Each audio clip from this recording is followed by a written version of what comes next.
মেয়ের এই পুতুলখানি পড়লো আমার চোখে, গার্ডার দিয়ে গায়ে দেখছি কাপড় জড়ানো আছে।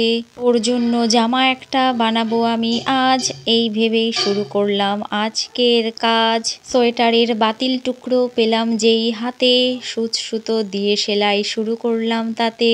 পুরনো জামা থেকে বোতামটি নিলাম আমি খুলে, জামাটি পরতে পারবে বোতামটা লাগালে।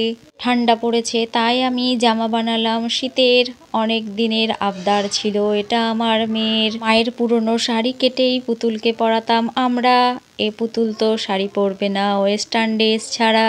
কত মজার ছিল আমাদের সেই ছোটবেলা, পড়া থেকে ছুটি পেলেই চলতো পুতুল খেলা। মাঝে মাঝে খেলতে হয় এখন মেয়ের সাথে, আমি যেন ছোটবেলা ফিরে পাই তাতে। কে কে তোমরা পুতুল খেলো কমেন্ট করে বলো, ছোটবেলাকে কতটা মিস করো সেটাও বলে ফেলো।